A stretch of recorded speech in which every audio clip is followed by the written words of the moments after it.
Yeah. Well, basically, I became a Christian at the age of 10 and grew some spiritually during my teens. But I really started to grow spiritually when I was in college. I was a music major, was just so hungry to read scripture, hungry to pray. For the first time in my life, I really was feeling connected to the Lord. Um, and by the time I was finishing up college, I was praying an average of 2 hours a day. And I know that's kind of strange for a college student, but I was really just feeling connected to the Lord. And so I decided that I wanted to engage in some serious Bible study. And so I started to learn Greek. I took Greek my final semester in college as an elective. I had been a music major, and I decided, boy, this is really what I want to learn.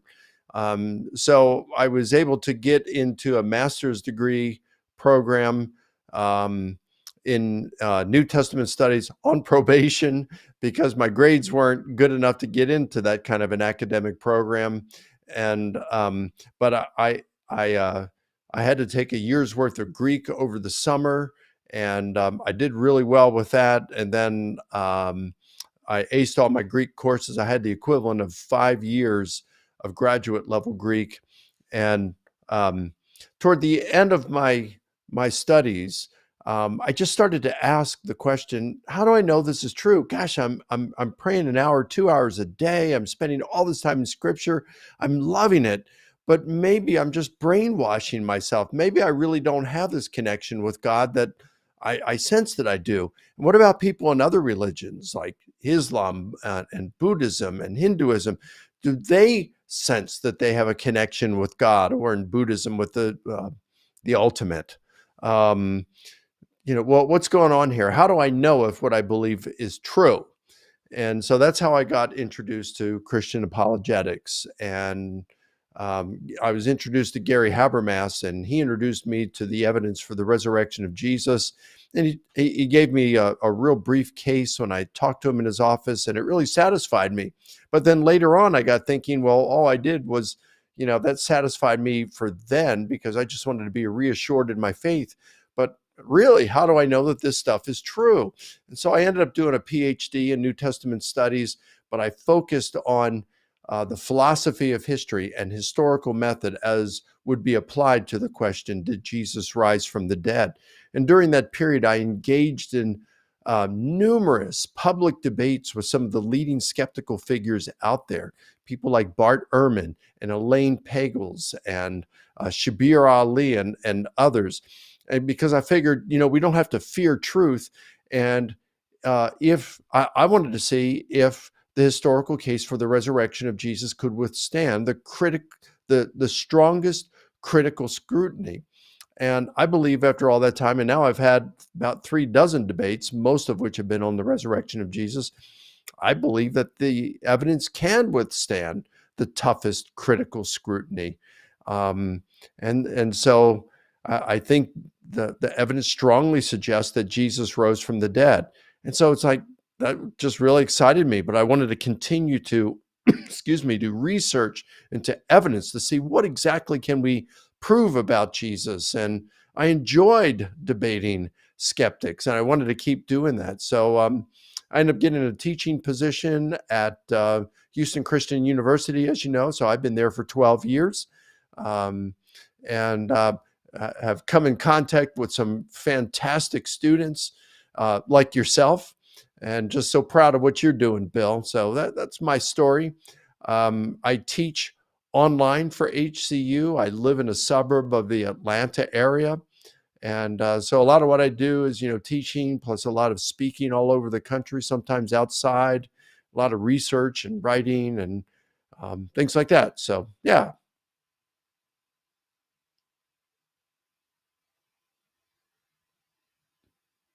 I can't hear you, Bill. Sorry, technical issues. This happened Monday too. We were having all kinds of little technical issues. We're good now though. So yeah, thank you for that, Mike, and I do appreciate it. Mike is one of my favorite.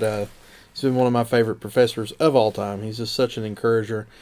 Um, I have a very cool Mike Licona story. You didn't know I was going to tell this, but we had breakfast together at ETS this last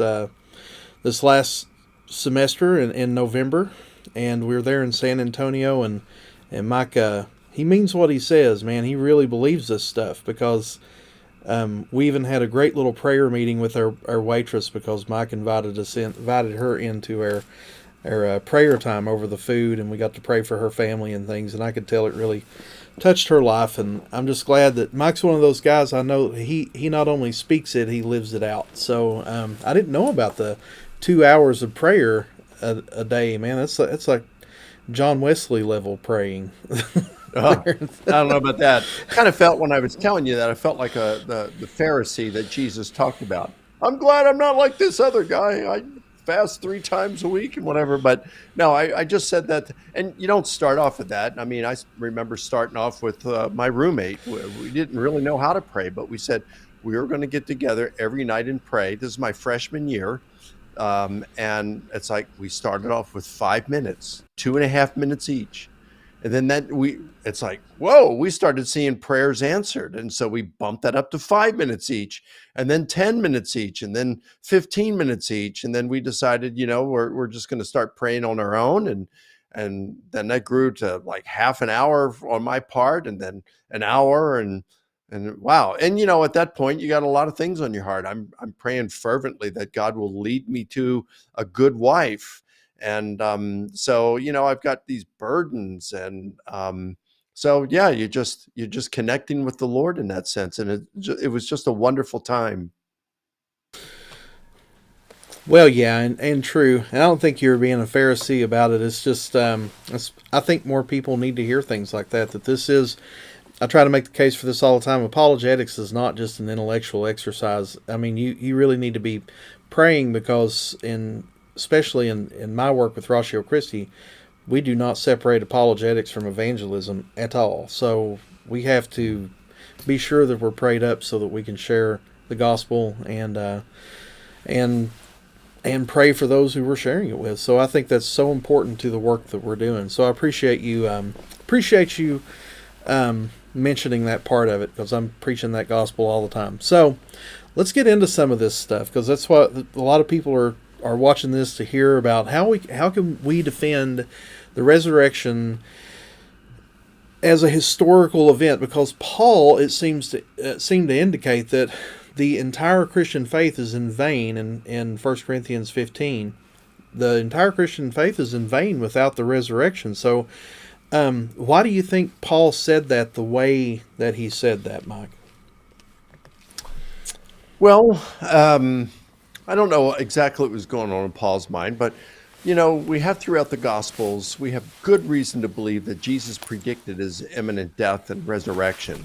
We find this in Matthew, Mark, Luke, and John.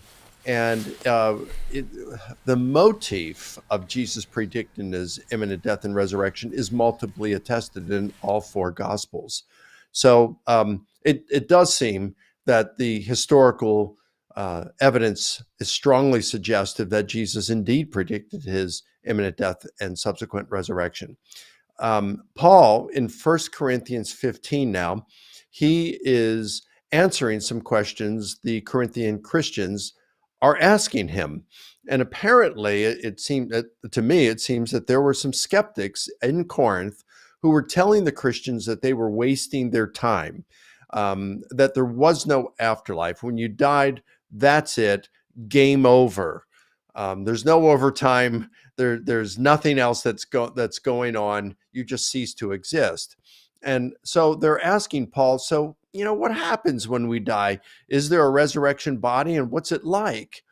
And so Paul is addressing this, and he talks about the nature of the resurrection body, and he says, Christ is the first fruits of those who sleep. In other words, he's the first to be raised from the dead with a resurrection body. That's in 1 Corinthians 15:20. And then he says, we're going to be raised when Jesus returns. That's in verse 23. And then he goes on later in the chapter, and he basically gives the argument and says, look, the resurrection's important because this is all part of the general resurrection, and Jesus was the first fruits of the general resurrection. He rose from the dead in April of 30 or 33, and we're going to be raised when Jesus returns. And these two are inextricably linked. So if Christ was not raised, we're not going to be raised. And if we're not going to be raised, the Christian life is not worth living. Paul says, why should we undergo the threat of death every day? He said, if I fought the wild beast in Ephesus and the dead aren't raised, let's eat and drink, for tomorrow we die.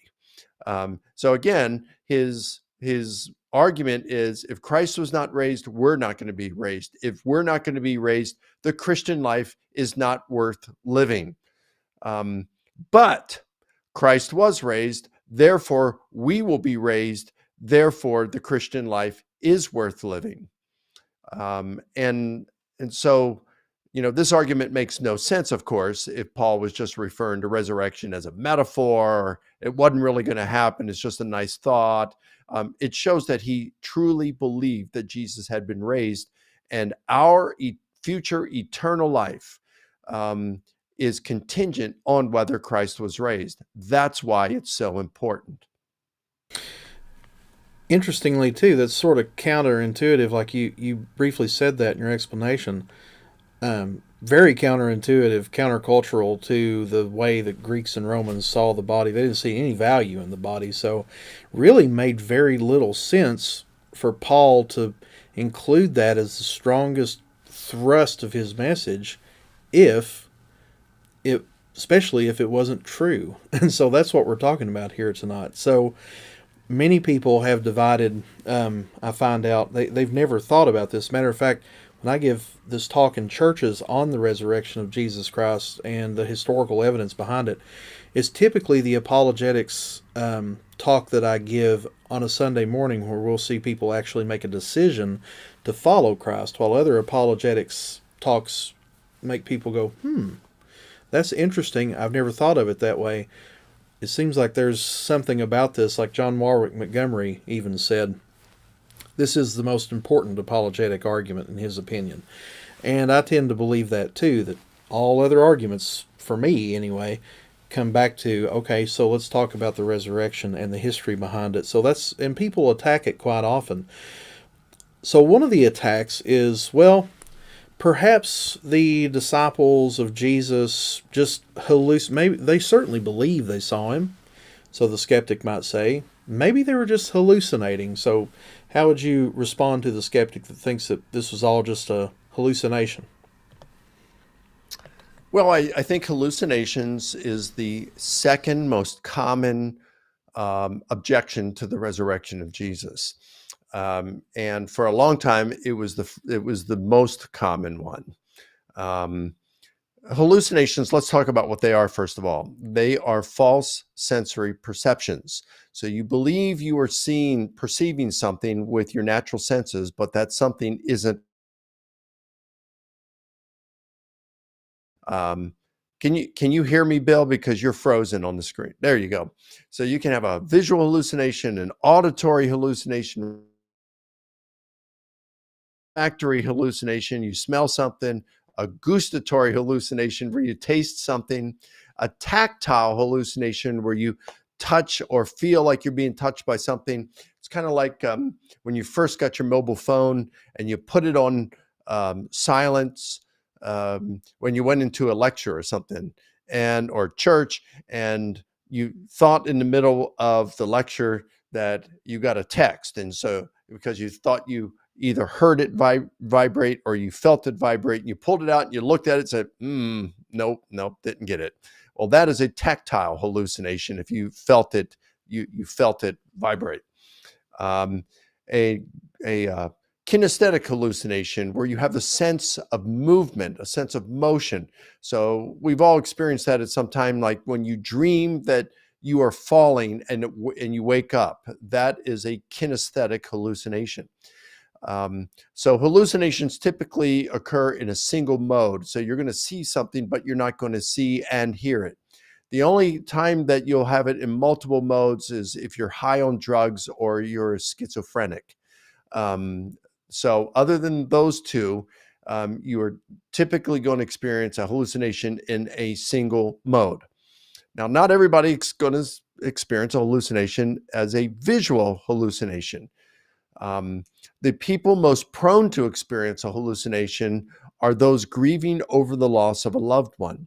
And studies done on hallucinations over more than a century suggest that only 7% of those grieving the loss of a loved one will experience a visual hallucination.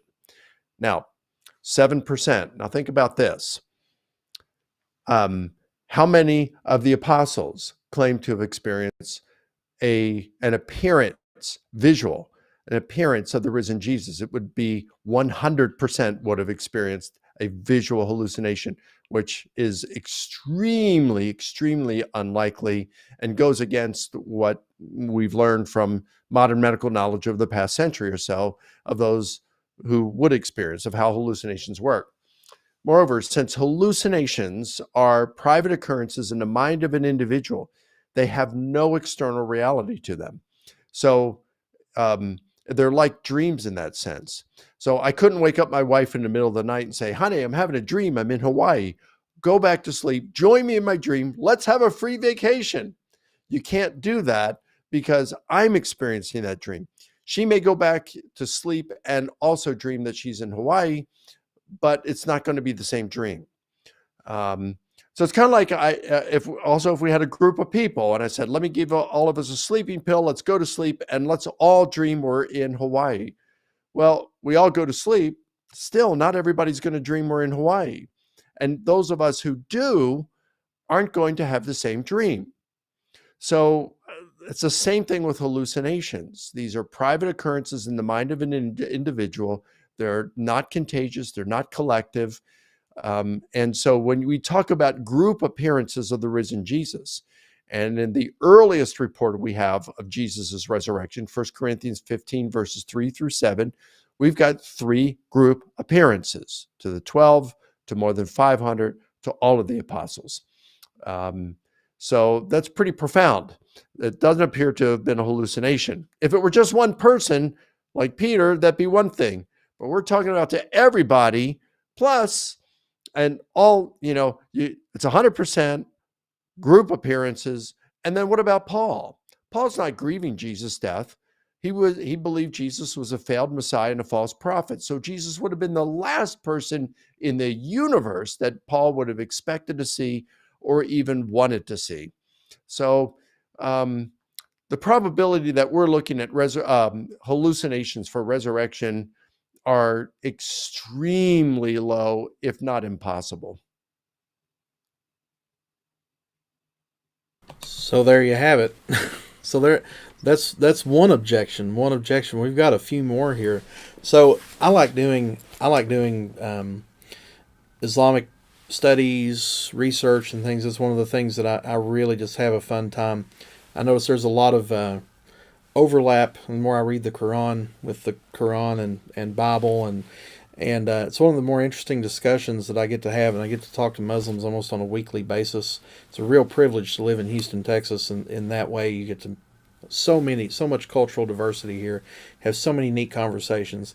And so this one is like personal to me because it's something I encounter quite a bit, and that is the swoon theory. So I'm just going to leave it at that. Let Dr. Licona introduce the swoon theory to us, and then how you would answer the swoon theory. Well, swoon theory, let's say something. That term is rarely used today by skeptics. It was used, 100 years ago. Typically today, if they're going to bring it up, they talk about the apparent death theory, that Jesus only appeared to have died. It was only apparent that he did, but he didn't actually do that. So you're relating that to Islam. And so the Quran in, Surah 3, verses 156, 157, right around there, says that God only made it appear that Jesus died by crucifixion, but he didn't. God rescued him and took him up to heaven. Muslims look at a couple of different things here. It's like, well, did God substitute someone like Judas or Simon of Cyrene who had carried Jesus' cross to be crucified instead, that they mistook them for Jesus and crucified them instead, and Jesus was rescued in that sense? Or, as probably most Muslims would say, Jesus was crucified and God only made it appear that he died, but he didn't. They mistakenly removed him from the cross, thinking he was dead, and God just took him to heaven. So the way I would address that, Bill, and of course that is different than what the apparent death or swoon theory was 100 years ago, that wasn't offered by Muslims. It was just to say that Jesus appeared dead, they took him off the cross, he was revived by the coolness of the tomb, or they gave him herbs and things like that, herbs, and gave him medical treatment, and he came back and he lived. I mean, that's entirely implausible. Hardly anyone takes that view today. In fact, the only biblical scholar I think who takes it is Bart Erhman, who even the radical fellows of the Jesus Seminar reject such a view. But that's different from the swoon, the apparent death theory that Muslims would give. And the reason being is because they would just say God rescued him. And if God could resurrect Jesus, then God could certainly rescue Jesus and make it appear as though he had died, and then God took him to heaven. So we're not looking at the same kind of a refutation for that. What I do in approaching this is, first of all, I talk about Jesus's predictions pertaining to his imminent death and resurrection. In fact, I only focus on his predictions about his imminent death, and I show that this appears in Mark, the earliest gospel to be written. It's also in John, so it's multiply attested. It's early. So we've got some good reason, and there are some other reasons. You've got Jesus predicting it at his Last Supper. You've got it, Paul in 1 Corinthians chapter 11, where you've got Jesus' sayings at the Last Supper about, this is my blood, which is given for you. This is my body, which is broken for you. He's talking about his death here. This is early oral tradition. So you have early source. You've got multiple independent sources here. Most New Testament scholars who comment on it today, critical New Testament scholars, think that Mark's primary source for the stories he writes about Jesus comes from Peter, Jesus' lead apostle. So we're looking at, based on perhaps eyewitness testimony from Peter here as well. And most critical New Testament scholars believe that, well, they don't think that the Gospel of John was written by John, the son of Zebedee, but they do believe that it was either written by one of Jesus' minor disciples who had traveled with him, or that the author, whoever it is, was relying on one of Jesus' disciples, perhaps even John, the son of Zebedee, as their primary source. So a lot of these sayings about Jesus predicting his death seem to be closely rooted in eyewitness testimony. Nevertheless, it's still early and it's multiply attested, at least in Mark and in John. And you could say some Matthew, well, there's some stuff in Matthew that's not in Mark or John where Jesus is predicting his death. So there could be you got even more sources on that. So now we got good reason to think that historical reasons to think that Jesus predicted his imminent death. And here's where I apply what I call the Islamic catch-22 argument. So they're caught between the proverbial rock and a hard place. All right, Jesus predicted his imminent death. Now, either he died an imminent death as he predicted, or he did not. If he died an imminent death as he predicted, then the Quran is mistaken because it says that he didn't. If he did not die an imminent death as he predicted, then he failed that prophecy, and it would make him a false prophet rather than a true prophet, as the Quran says. So either way, the Quran is mistaken on this issue. It is wrong about Jesus. So it seems to me the only way for a Muslim to get around this is to say, well, Jesus didn't predict his imminent death.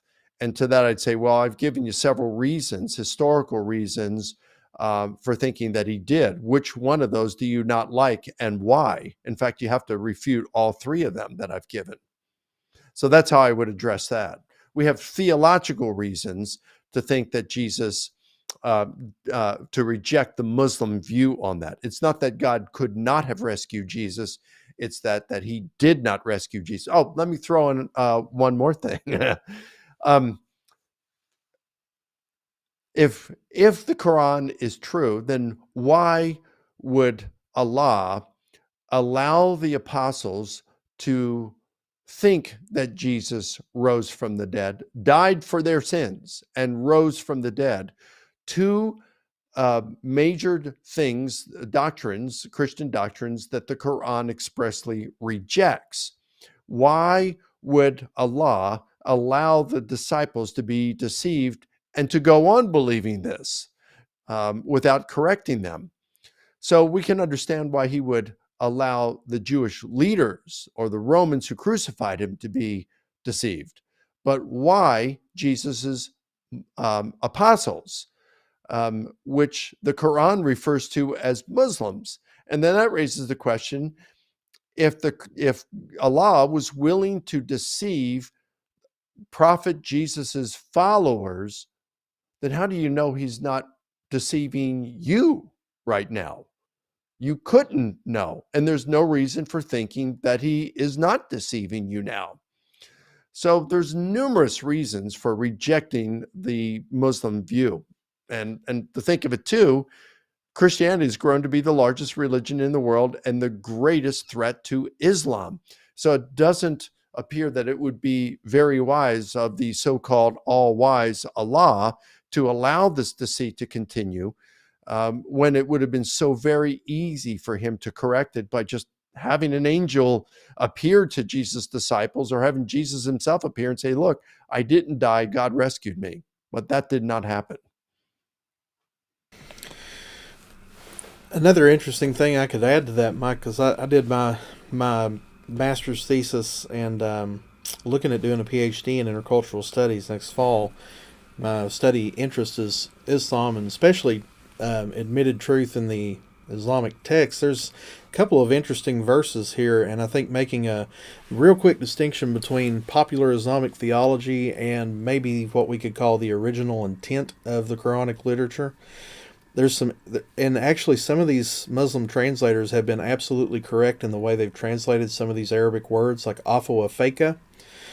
If you look at the surah you mentioned, Surah 3, verses 54 and 55, it says, God said, this is Allah speaking to Jesus, so English translation. So Allah said, Jesus, I will afwa feka and raise you up to me. So the reason I use the Arabic there is what actually this translator, this is Safi Kaskas, translated that as, Jesus, I will cause you to die and raise you up to me.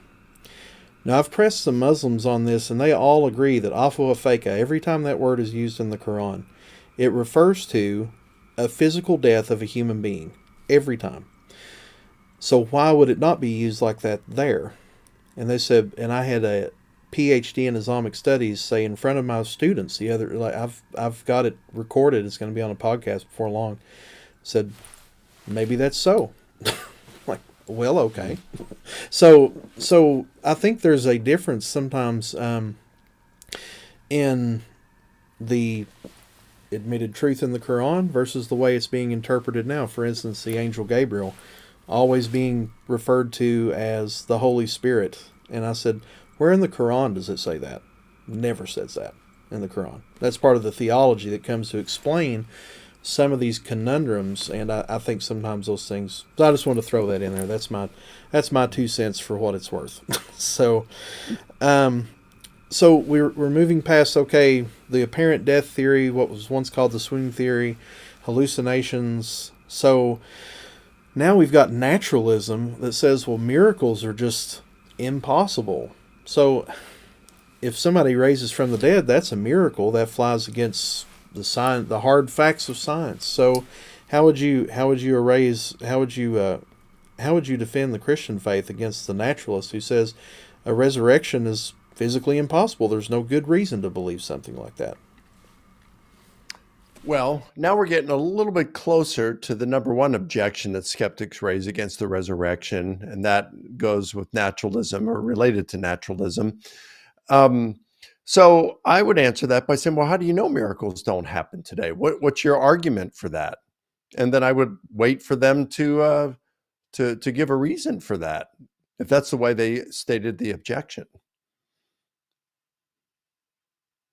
I'd also say I do think miracles do happen today, and there's plenty of evidence for that. I mean, we've got people out there. I know Craig Keener. He's talked about some miracles that he has personally witnessed. We have some other eyewitnesses who have said they have experienced miracles, even nature miracles.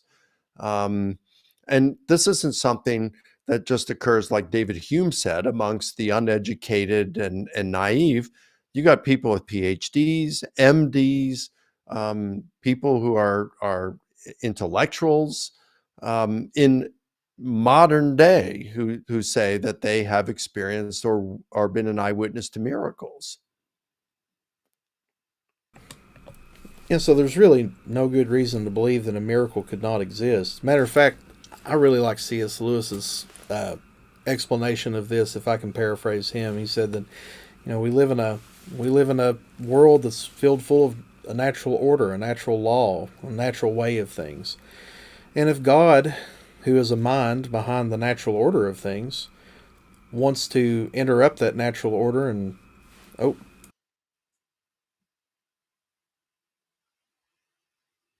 I can't hear you. There you can you go. hear me now? There we go. Yeah, I I think that. can. All right.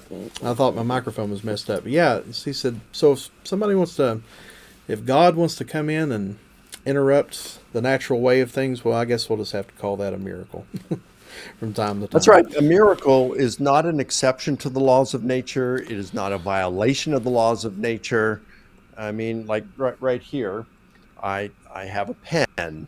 Now I drop that pen, the law of gravity. I can do that over and over, and I could do it a million times over, and the same thing is going to happen because of the laws of nature. Now, I want to do something for you right now and all your viewers that's going to blow your mind. Are you ready for this? Here it comes. Wow, look at that. It didn't fall. Well, why not? Was that a violation or suspension of the laws of nature? No. Um, my hand came into the scene and altered the normal course of events. And in the same way, a miracle is not a violation or a suspension of the laws of nature. It's when the hand of God enters our universe and alters the normal course of events.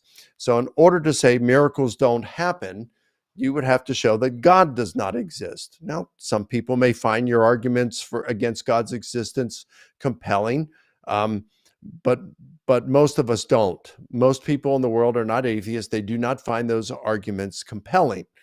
That doesn't mean that theists or people who believe in God are correct and atheists aren't. I'm just saying that most people don't find those arguments compelling. I think there's good reasons for rejecting the arguments of atheism. But if I might, let me just, so it gets covered, let me slightly redirect the question that you mentioned about naturalism and go to the number one objection against the resurrection of Jesus. And that is to say, not that miracles don't occur, but that even if they do, as historians, cannot prove them because historians have no access to God using the tools historians have. And so they can never adjudicate on a miracle claim, on whether it happened. That is probably the number one objection against the resurrection today, which I think is kind of interesting because I think most scholars have come to recognize that hallucinations, theft, fraud, metaphor, legend, all of these are terrible at accounting for the data we have that is accepted by virtually all scholars pertaining to the death of Jesus and excuse me, what may have happened afterward. And so to try to rule out even that the historian can adjudicate on whether Jesus rose from the dead, that is now the number one objection against the resurrection. It's not to say Jesus didn't rise. It's saying, as historians, you can't conclude that he did. And here's how I answer that, Bill. I just give an analogy. And let's say that astronomers have been tracking a comet that they have determined is on a collision course with the moon on a certain day. And on that day, you have the Hubble Space Telescope that zeroed in on the lunar surface. You've got some planetariums and strategic positions on Earth that are looking to see what's going to happen. And at the predicted time, the comet slams into the moon. And as the lunar dust settles, astronomers are able to see a message written on the moon's surface. And the message says, Jesus is Lord. And it's written in Hebrew and in Greek. Now, here's what a good scientist, a good astronomer would do. Wow, that is an extraordinary event. And it would appear to require a divine cause. I certainly have no natural explanations for it. And I don't have the tools as a scientist to be able to determine whether God exists or he's the cause. So while affirming that this event, extraordinary event, has occurred, I'm just going to have to leave the cause of the event undetermined, unnamed. That's what a good astronomer, a scientist, would do. Here's what a bad scientist, a naive scientist, would do. Whoa, what an extraordinary event. That would certainly appear to require a divine cause. I don't have any plausible natural explanations for it, but I also don't have the tools as a scientist to be able to detect God or determine that a divine cause is at play here. So I am not going to be able to acknowledge that the event itself occurred. That's what a poor scientist would do. But Bill, that's exactly the approach that these skeptics like Bart Erhman and others are taking to the resurrection of Jesus. They're saying the tools of the historian cannot adjudicate on whether a miracle has occurred, and therefore we can't, as historians, say that the resurrection happened. No, that'd be the same thing as the scientists saying the comet didn't slam into the moon's surface and leave the message. What a historian can do is they can look at the data, formulate hypotheses, see which hypothesis best explains the data, and if there are no plausible naturalistic explanations, if the resurrection hypothesis is by far the best historical explanation of the known data, and it is, and if it seems that there's no way that this could have happened by a natural cause, then I think the historian could say, you may have a supernatural cause here, or at least they would just say the resurrection occurred or Jesus rose from the dead, and I'm just going to leave the cause of the event undetermined, unspecified. That's what a responsible historian is going to do. Very good. That's very thorough. I appreciate that. I just can't help but mention you brought up Bart Erhman there. I actually saw something horrifying on the internet that somebody on a progressive chat progressive Christianity chat said that Bart Erhman's helping them with a brand new Bible translation that's going to rock the world. And you know, when I see stuff like that, it's like, man, this is why this stuff is so important. It's just so important. And this kind of goes along with one of the questions. One of my students is actually watching us on YouTube and said, some say eyewitness accounts aren't always reliable, objection-wise. And because these gospel writers may have had a bias. So how do we answer that and say, like, well, there's a bias here to these gospel writers. So obviously they wanted to believe that Jesus rose from the dead, or wanted everybody else to believe it. So how would you answer that? Are these guys being non-objective? Well, of course they were biased. But virtually everyone who writes is biased. You mentioned Bart Erhman, I mentioned him. Do you think he's not biased? Bart himself acknowledges that he's biased, Bart himself acknowledges that it is impossible to be objective and says he's not objective. So you can't, there is no such thing as the impartial or unbiased historian. It is a mythological figure. It does not exist. Everybody is biased. I'm biased. You're biased. Every one of your viewers is biased. So everyone is biased. If you're going to say that we cannot trust the gospel authors because they are biased, then that means that a Jewish historian should not be trusted to write an account of the Holocaust because the Jewish historian is biased. You'd have to say that the African American historian could not be a credible person to write on the American civil rights movement because they are biased. Now, on the other hand, I think the African American would be the best historian to write on the American civil rights movement. The Jewish historian would be the best historian to write on the Holocaust. If a person is biased and we can't trust them, then you'd have to say that Richard Dawkins we shouldn't read anything by Richard Dawkins or trust anything he writes on atheism. You can't trust any atheist. I mean, you've got Richard Dawkins who writes in his book, The God Delusion, if this book works as I intend, religious readers who pick it up will be atheists when they put it down. So why is he writing these things? He's saying, I am writing these things so that you may not believe that God exists. But yet he'll get on the Gospel of John because the author says, I am writing these things so that you may believe that Jesus is the Son of God. So what's the difference? Look, everyone is biased. So we have to look at the arguments. You look and you do historical investigation. It doesn't mean that they're wrong because they're biased. Now, that doesn't mean that we shouldn't be careful and recognize they're biased. And so they may be saying some things that are not quite how they actually occurred. But that applies to every historian, and it applies to all of us. No one is exempted from that. That's exactly why I mentioned that. By the way, Alex, I mentioned you because that was a great question, sister. So I don't want you to be discouraged. Appreciate that. She was like, "Oh no!" I saw her put on the chat like, "Oh no," but that was a great question, and it really provided a fantastic segue into what I wanted to talk about.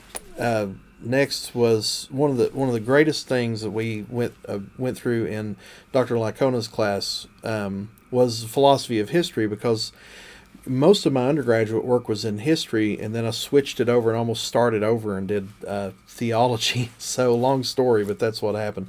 Tell people I did a 12-year undergrad, so it was ridiculous. But anyway, so and one of the things that we really didn't talk about a whole lot, sadly, when I was doing history in a secular university, was the philosophy of history behind things and how to minimize this bias and things like that. So Dr. Licona's work is obviously approaching, and that's what this like a lot of these books are about, which we'll talk about at the end of the podcast. Like, these are really history books, like, and how to look at this stuff as history. And so approaching the Gospels as books of history, and the Bible has just got so much history in it.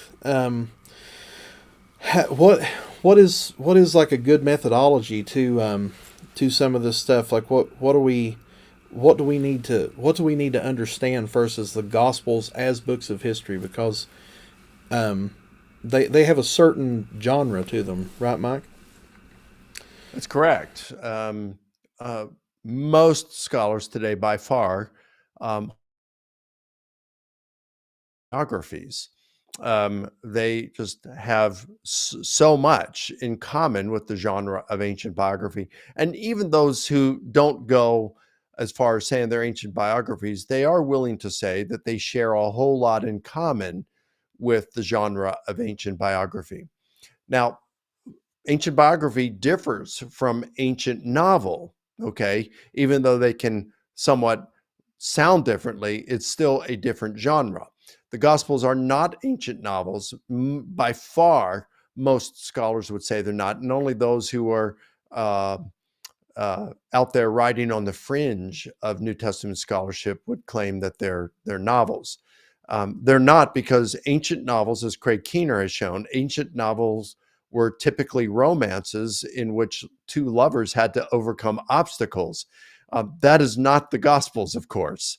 Ancient novels almost always involved exclusively fictitious characters who had allegedly lived in the distant past. On a rare occasion, they would involve a historical character, but there isn't a single example of an ancient historical novel in which a historical character had lived within even as recently as a century of the time of writing. So when you come to the Gospels, it's filled with ancient historical people like Herod the Great, Caesar Augustus, Tiberius Caesar, Herod's sons, Archelaus, Antipas. You've got Pontius Pilate. You've got Caiaphas, the high priest. You've got John the Baptist and Jesus, James, the brother of Jesus. All of these are known to be historical characters, and all of them had lived within just a few decades, or certainly within a century of the time of the writing of all four Gospels.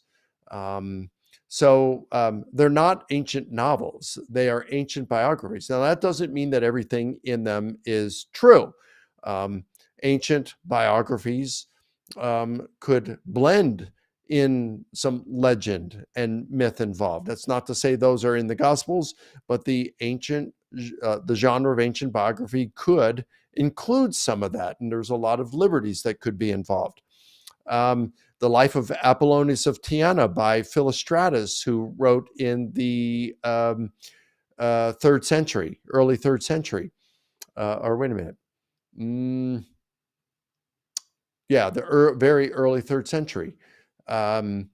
That includes what's probably a number of legendary elements in it. So again, just because it's ancient biography doesn't mean that everything in it is true.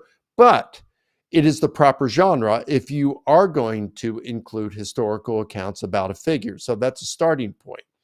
Then you look at some other things. So here's some things, and I've included this in an article I had published in Religions several years ago, and they can access that online at Religions, or they can just go to my website, risenjesus.com, and access it there under blogs. And I had that article published there. Basically, I show different criteria. I present, I believe it's 4 different criteria for assessing something as being historically reliable, criteria that aren't biased toward the Gospels, but they don't privilege the Gospels. They're ones, common sense criteria that would apply across the board to any bit of ancient historical literature. So it'd be like, number 1, do we have good reasons to think that the authors chose their sources judiciously? And in that article, I compare it, I apply this to Suetonius's life of Caesar Augustus. Suetonius is believed to write closer to the way modern biographers write than any other ancient biographer. And his finest biography is believed to have been his life of Augustus. So I take that one and say, all right, let's apply this to Suetonius's life of Augustus. And yeah, we have good reason to think that he chose his sources judiciously. Secondly, do we have reason to think that he used his sources responsibly? And I give reasons why we do have reasons to think that he used his sources responsibly. And by the way, he did choose his sources judiciously, but not all the time. Sometimes he was indiscriminate in his choice and use of sources, which is a negative trait of Suetonius here.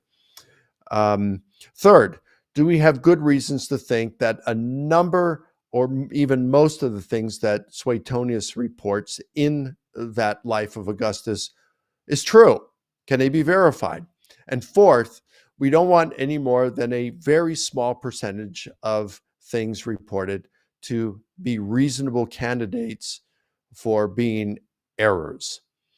And so when you look at this, Suetonius' life of Augustus passes.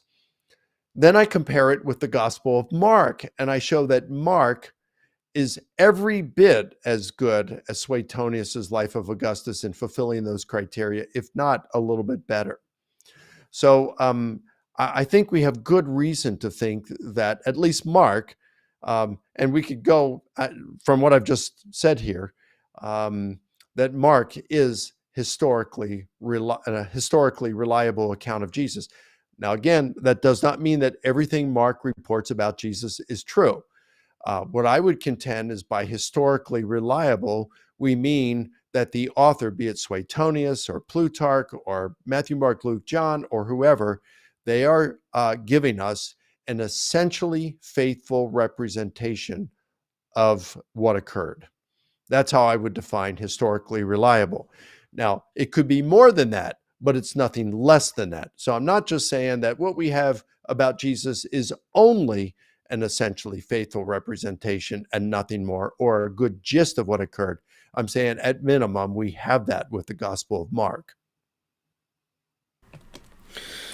Very good, and I think it is key to defending the gospel truth and the history behind the gospels. It's we're making modest claims here. I mean, if you look at the evidence of most historical events, we have a mountain of evidence for everything that Jesus claimed who he was, and for who Jesus claimed to be, and what the apostles believed him to be, and his story that confirmed it as well.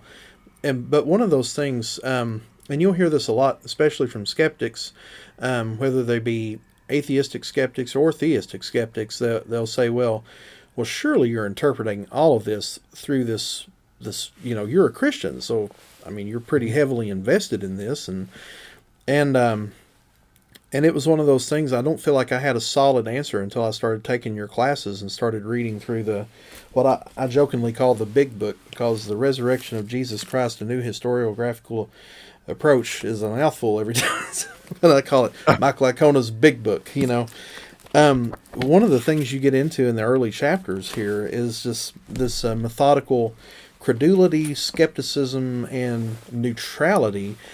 And as a former history student, I was like, man, I just wish I had that tool whenever I was thinking through history, because just briefly, I'll just say, like, my studies in the humanities before I became a Christian as an atheist, like, really made me more and more leftist the more I studied, because that was just the methodology impressed on us. But it was like, you got to be skeptical of everything and throw it all out, and all of that. So it was a critical theory version of history without me even knowing what that name meant at that time. So could you go through that methodical credulity, skepticism, and neutrality, and then burden of proof and all of it?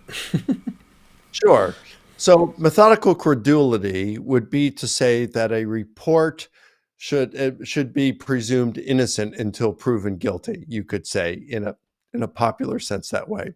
So unless we have reasons to doubt a text, then we should accept that text as being true.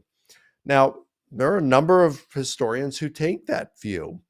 I don't buy it. I'm trying to, when I'm looking at things, I recognize that I have my own biases. Everybody does, right? And I think that the truth is, it's worth conducting your investigation with as much integrity as possible for a person to do. And so if you really want to get at truth, and we have nothing to fear for seeking truth, what we have fear is that our biases will get in the way and keep us from discovering truth. And so I tried to shelve my biases. So methodical credulity, to accept something as true unless you have reasons to believe otherwise, that just didn't fly in as being, with me, as being, it's not the way I wanted to approach things, because it's too easy for biases to get in the way. On the other end of the spectrum is methodical skepticism. And that is to say that, in popular terms, it's guilty until proven innocent. So we should assume that the report is false, unless you have good reasons to believe it's true. Well, I think that your biases, if you're a skeptic, can get every bit as much in the way by taking methodical skepticism. So I think the best way forward is to do a methodical neutrality. And that's where you neither presume the text is true or false. You come at it, and it's like, if you want to believe it's true, then you bear the burden of proof to show that it's true. If you don't believe the text, then you bear the burden of proof to show that it is false. So with methodical skepticism, the person who believes it's true bears the burden of proof to show that it's true, but the skeptic has no burden of proof to show that it's false. It's just automatically false. And that leads us to bad history, because there's a lot in historical records that we can't prove that it's true because we just don't have enough data, but it's probably true. We just can't prove that it's true. And maybe there are things we just can't know, and we just have to say, well, I don't know. What it's reporting there may be true, it may not be true. But for this methodical skepticism, they're saying, well, there's no reason here that I can see to establish that it's true, so it must be false. So you see where I'm coming from on there? I think methodical skepticism is a wrong approach. I think methodical credulity is every bit as wrong approach. I think the best way to do an investigation with integrity is to take methodical neutrality, to say, whoever is making the claim, whether they think it's true or they think it's false, they bear the burden of proof to show it that way. And that way, constructive, productive dialogue can take place among historians.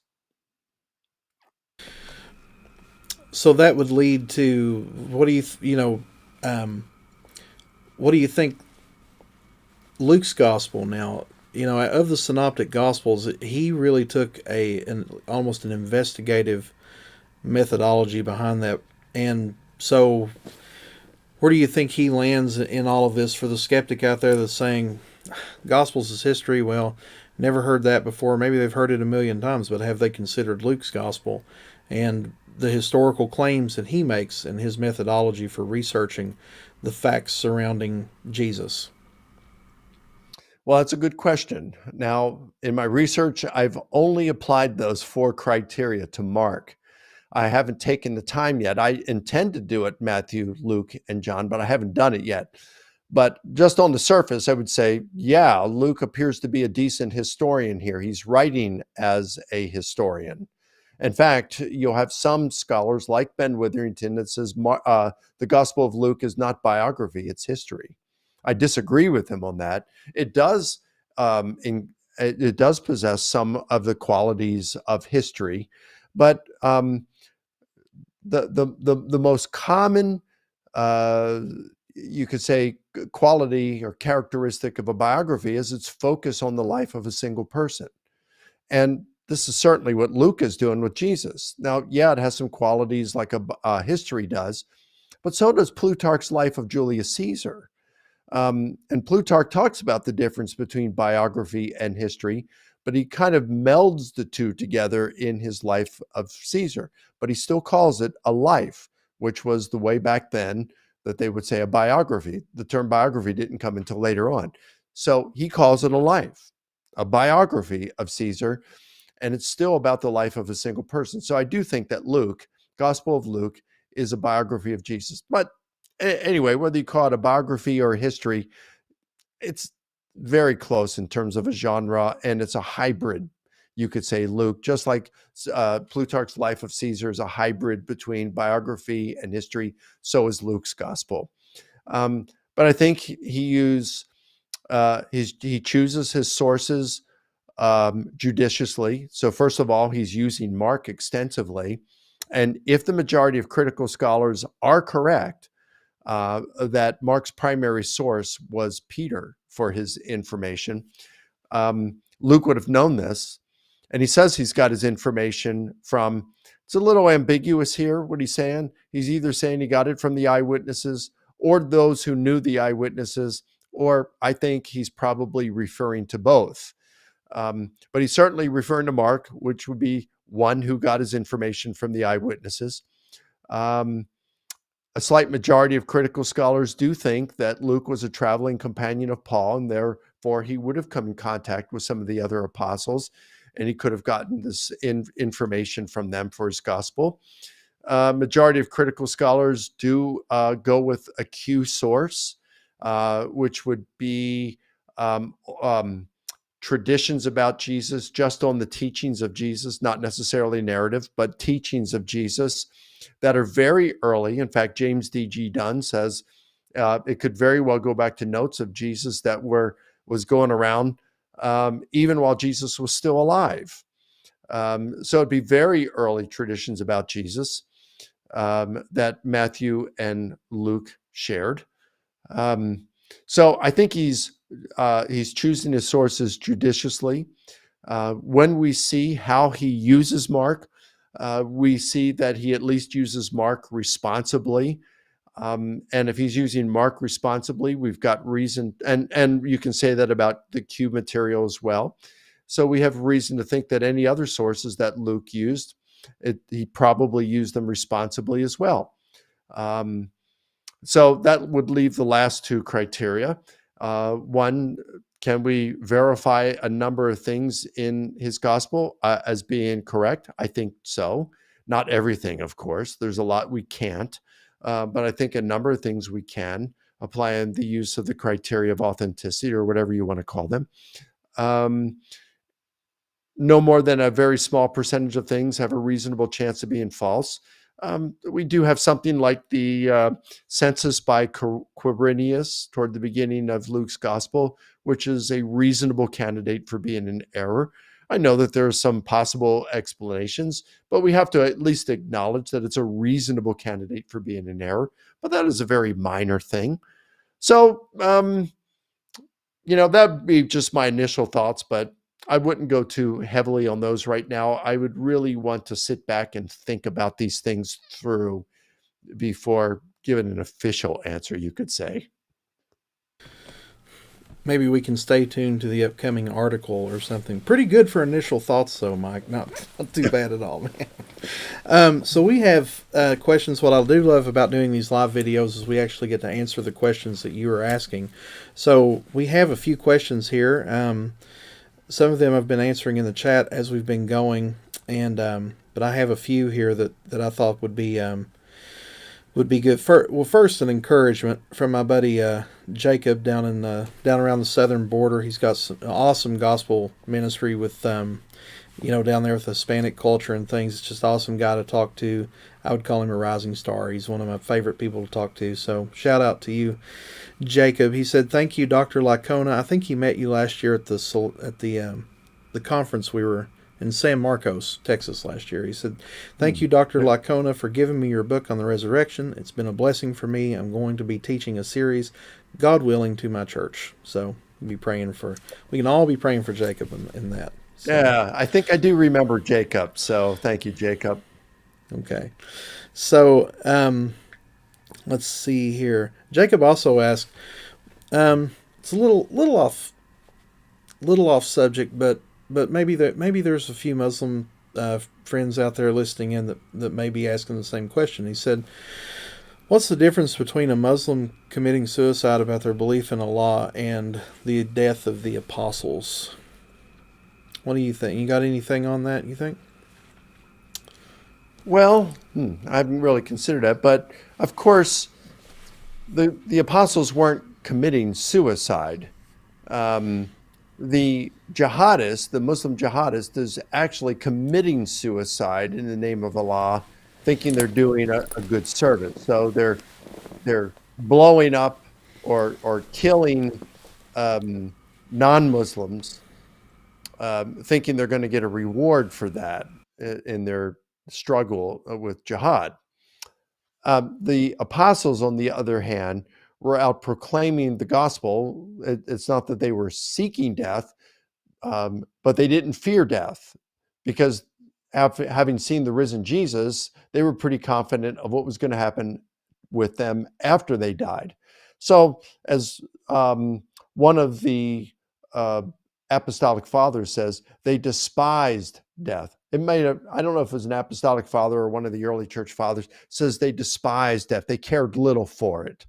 Um, but they were out proclaiming the resurrection of Jesus in the gospel, and said, "Hey, go ahead, you can kill me. It doesn't matter. This stuff is true.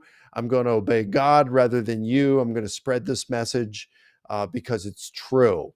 But they weren't committing suicide in the process of it. It's just that martyrdom resulted from it. Thank you for that, Mike. We have a question from Rashad. He's a student here at HCU. He asks, Mike, do you take what is known as the traditional view that Mark got his gospel from Peter? I kind of know the answer to this, but I want to hear you say it. Yeah. I mean, I've already mentioned it a couple times. Yeah, I do believe that. And now, I'm, of course, as an evangelical, and I say I'm an evangelical unashamedly and unapologetically, sometimes, we just can't study everything. And so I will take more of a traditional view as kind of the default view until I have a chance to really look into it. But I will acknowledge that I'm doing it by default and that I haven't really studied it. So, for example, the majority of critical scholars today don't think that Paul wrote 1st and 2nd Timothy and Titus. A number of critical scholars do, but most do not. So I typically will take the position that Paul probably wrote 1st, 2nd Timothy, and Titus. But I will freely acknowledge I have never taken the time to study it, and I may be wrong. So I hold my position with an open hand. Now, that said, when it comes to the Gospel of Mark and the traditional authorship that Mark got his information, at least primarily from the Apostle Peter, I held that by default as a default position for years. But then several years ago, I don't know, 4 or 5 years ago, I supervised the thesis of an HCU student named Joshua Pelletier. And he surveyed more than 200 critical New Testament scholars writing in English since 1965 to see what they were saying about Mark, about the dating of Mark. When was Mark composed? Was the traditional authorship of Mark correct? And is Petrine source the primary source behind his gospel? And we were surprised at the results, actually. We weren't surprised to discover that what most scholars today say is their impression that the majority of critical scholarship dates Mark between the years 65 and 70.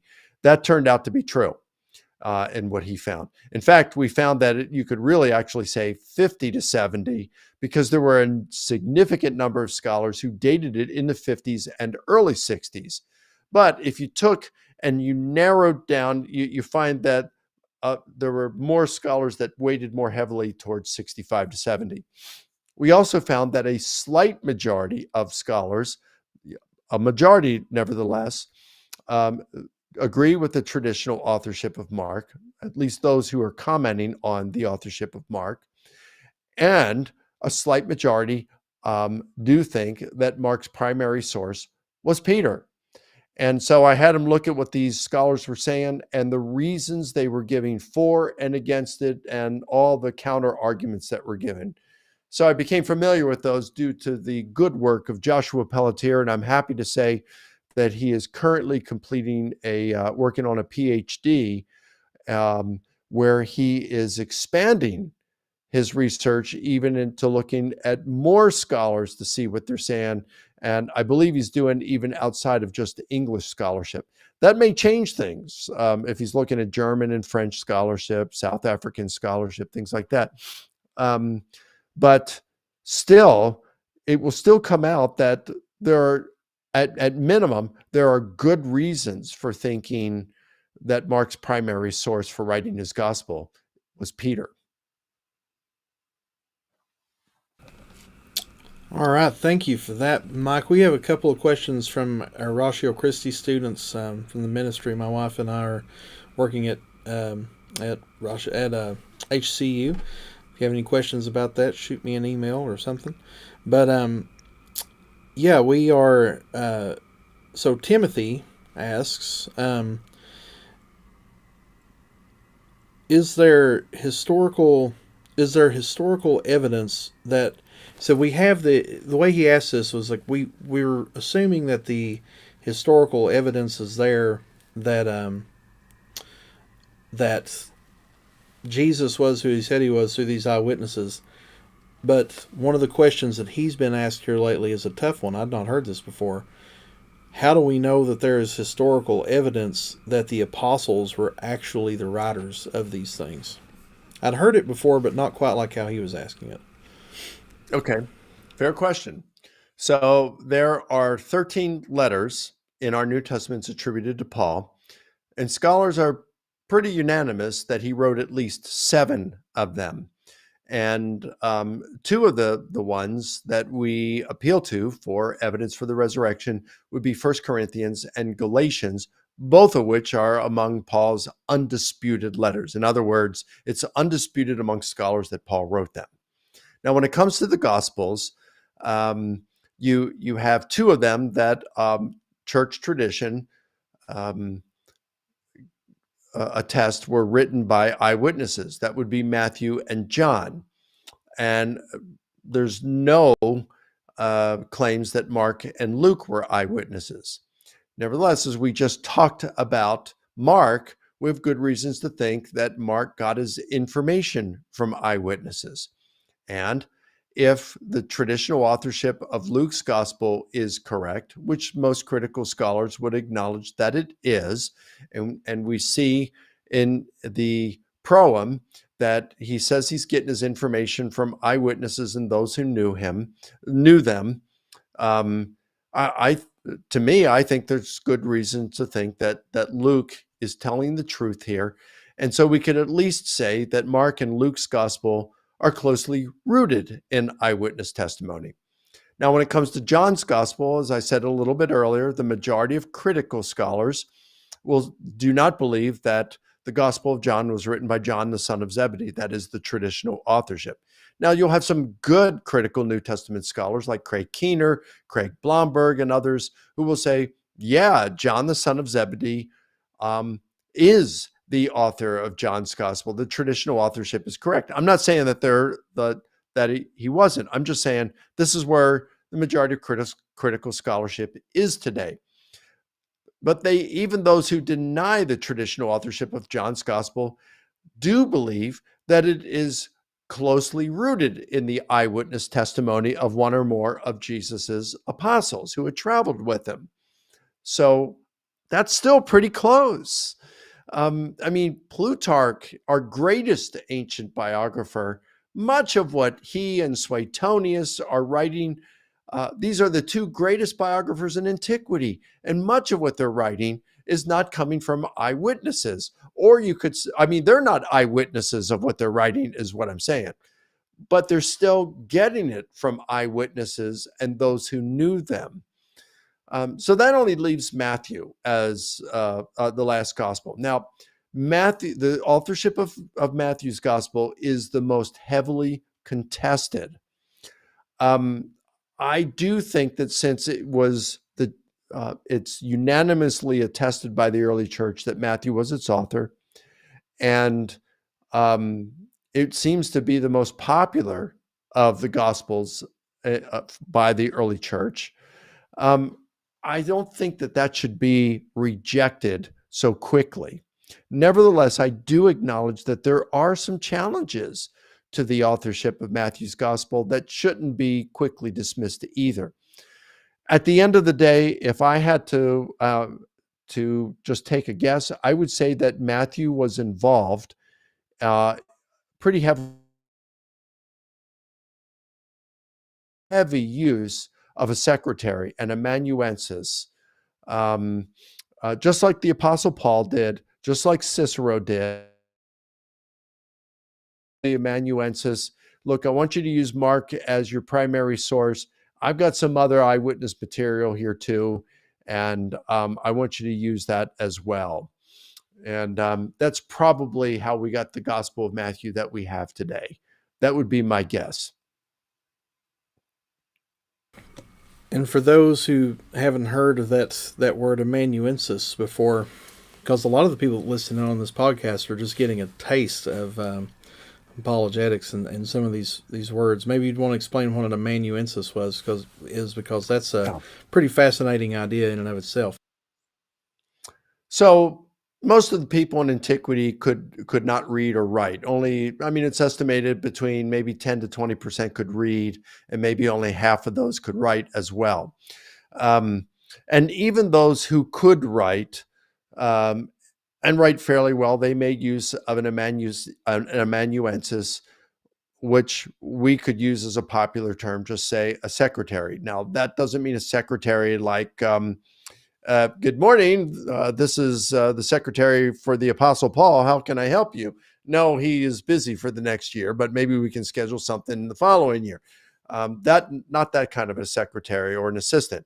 We're talking about someone who possessed a high degree of a high degree of literacy that was often contracted or employed by someone else. Cicero, who is one of Rome's greatest statesmen, if not Rome's greatest statesman, had an amanuensis, a secretary named Tiro. And so here's this great writer named Cicero. And on one occasion, he says, look, Pompey came, he's writing to Tiro, who is recovering from an illness. And he says, Pompey spent the evening with me and asked me to read him something. And I refused to do it. And I said that without you, Tiro, I am altogether dumb. So Cicero used Tiro not just to take dictation, but to do significant editing to improve his writing. And then you have the Apostle Paul, another highly educated Roman, who was also a Jew, of course, ethnically a Jew, but a Roman by birth. And in 3 of Paul's letters, he ends them by saying, I, Paul, write this greeting with my own hand, meaning he didn't write the rest of the letter. You say, well, okay, maybe they took dictation. Well, maybe they did, even though I think that such a view is kind of problematic, but maybe they did take dictation.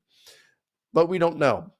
But then you come to Paul's letter to the church in Rome, which is regarded as the crown jewel of all of Paul's letters.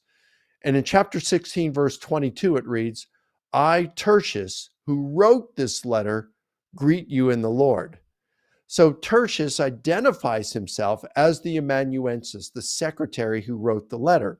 And because it is the crown jewel of all of Paul's letters, because its writing is far better than what we find in any of Paul's other letters, and it doesn't have some of the problems like Anakaleuthon, where he starts off on a subject, and because he seems to have ADD, he gets distracted easy, and he goes back onto another thing, and he never comes back to the other stuff.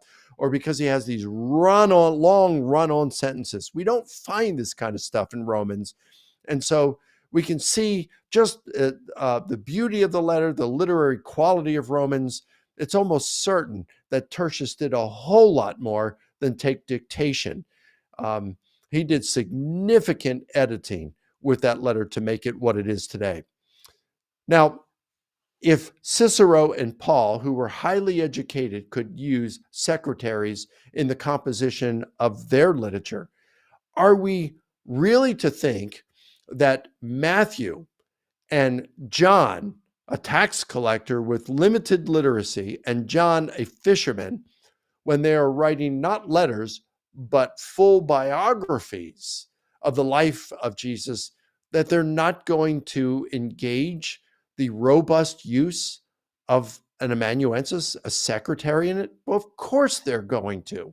So what you probably have is a secretary being like a ghostwriter. They're taking notes, sitting down with Matthew or John and taking notes. And then what they're doing is they're putting it together. Matthew's gospel is, wow, once you really study it, you see that there's a lot of artisanship. There's a lot of artistic stuff that's going on in Matthew's gospel, theological artistry, which you just don't see at first. This is the kind of stuff that we would expect a secretary to throw in there. Nothing wrong with that either. I mean, this was commonplace in writing ancient biography, doing this kind of stuff. So, yeah, I think that's probably, you have secretaries involved, especially in the composition of Matthew and John's gospel, probably also in Mark, maybe even with Luke. Just because you're a physician doesn't mean you're a great writer. Now, I'll be honest, when I asked that question, I thought we would get a 30-second definition. Then we got a whole explanation. But I'm sorry, it's fun stuff to discuss. it really is, and and it's stuff that honestly I'd never thought about very critically just until these last few years. That how did the apostles write out the scriptures, and we kind of take for granted that many people think that all this was just downloaded supernaturally underneath a tree in a desert somewhere, and you have this picture of Matthew just writing everything vigorously as it all comes back to him and all that. But yeah, I think you're right. The structure and the beauty of these things, it's not haphazardly done. It doesn't look like other texts like that. It's not poetry. It's everything. It seems like it's almost artistry, like you said. The amanuensis thing is just a fascinating subject for me anyway. And well, even so, Josephus, as educated as he was, he acknowledges that he used slaves who were more proficient at Greek than he was in order to help him write what he did. And let me say the nice thing about this secretary, the use of secretaries. You'll have skeptics like Bart Erhman saying the Gospels could not have been written who they're attributed to, because who were the authors of the Gospels, like especially Matthew and John? They were Aramaic-speaking Jews, but the Gospels were written by Greek-speaking, educated writers. Well, that is, so what?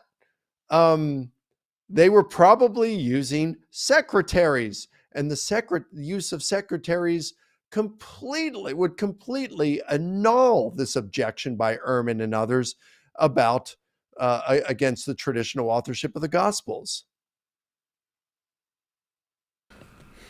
I can't help but giggle because Kurt Jaros just hops on the chat and says, "Does Dr. Licona have a podcast for someone like myself to learn more about his research?" Dr. J, I love Kurt Jaros, and yes, we do. We had several seasons of what was called the Risen Jesus podcast. Haven't done it for a few years.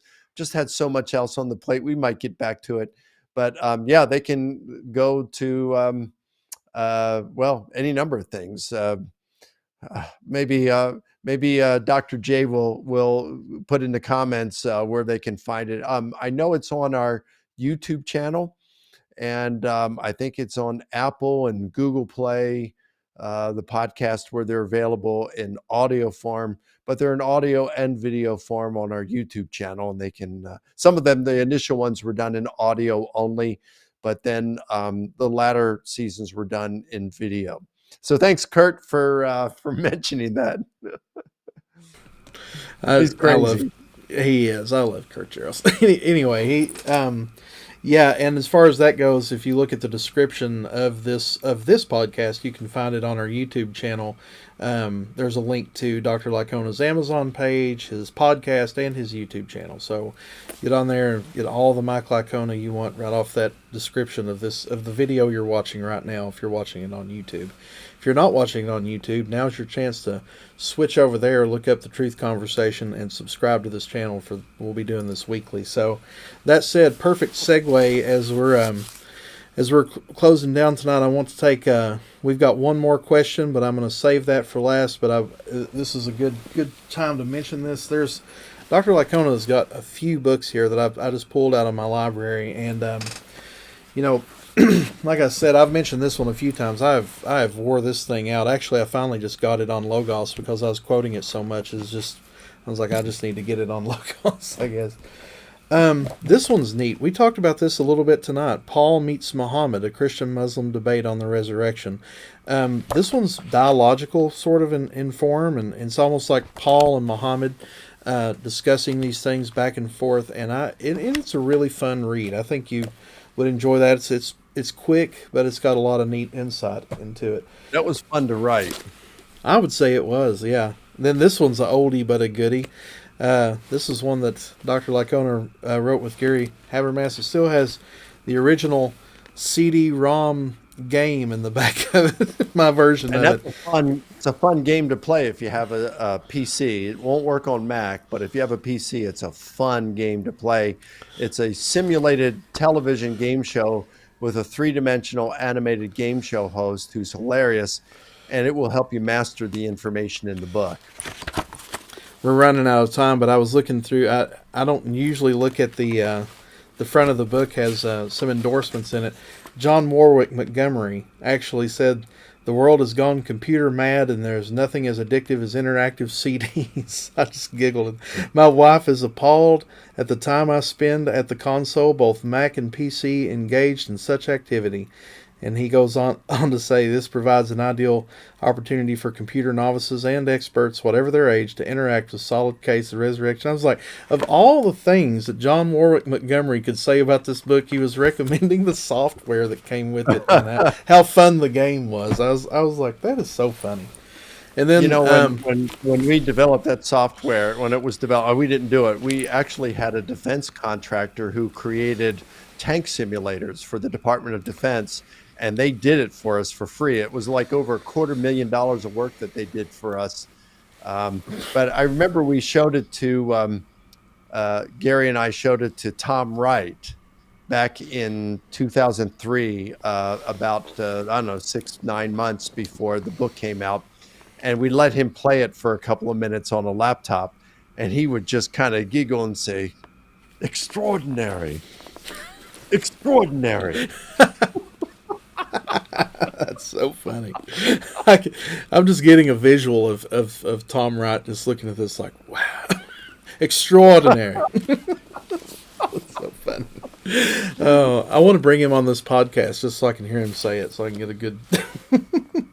Okay, so, and then last one in my library is why are there differences in the Gospels? What we can learn from ancient biographies. So you've heard us talk about that a little bit tonight. But this is a great book introduction to those ideas, and just as a history fan, you will like this one. It's very, very, very cool. So, and you have another book coming out this year, I've heard. So this is a good reason to May 28th, 2024, by Zondervan Academic, and it's called Jesus Contradicted.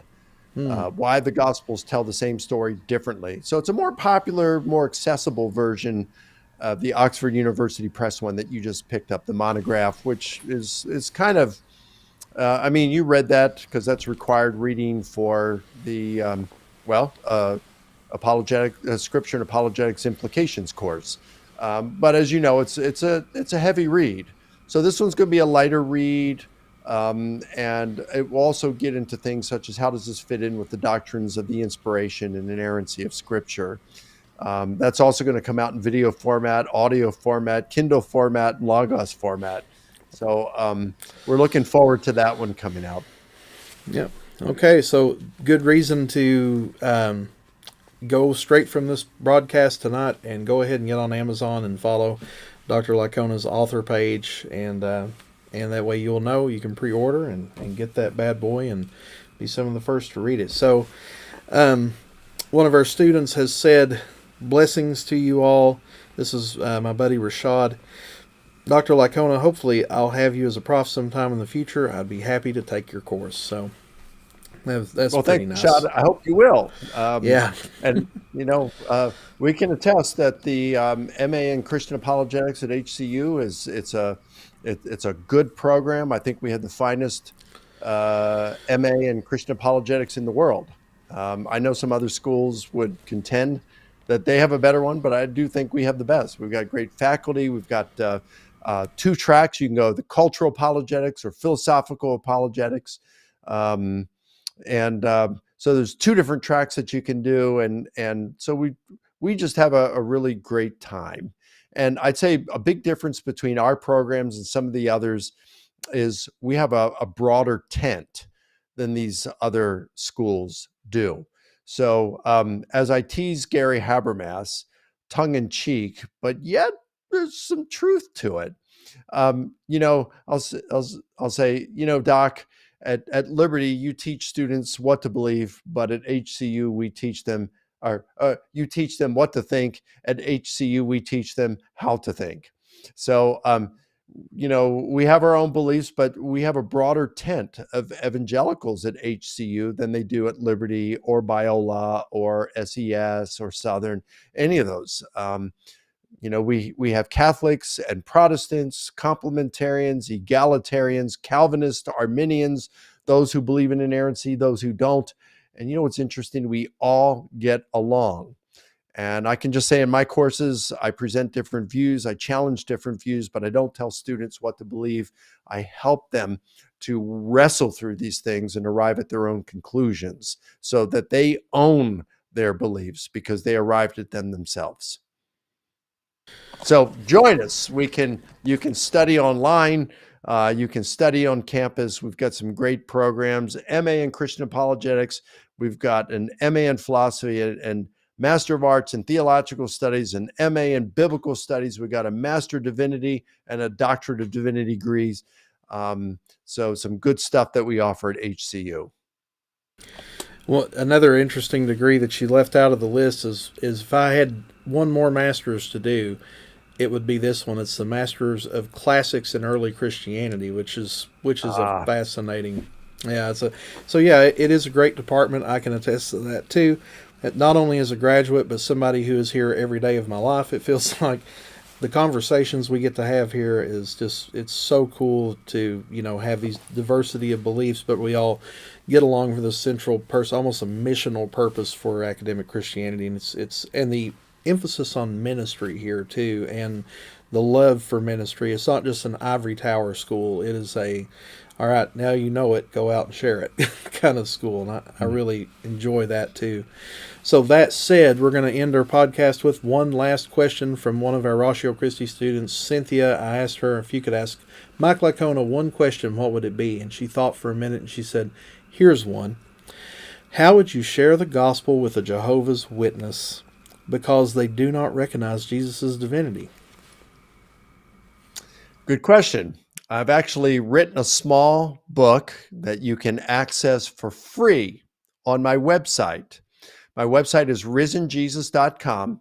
Go to books and you can download this. The title is Behold, I Stand at the Door and Knock, What to Say to Mormons and Jehovah's Witnesses When They Knock on Your Door.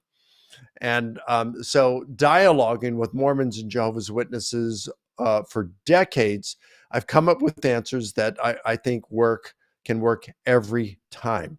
And fortunately, with Jehovah's Witnesses, they're all trained to say the same thing.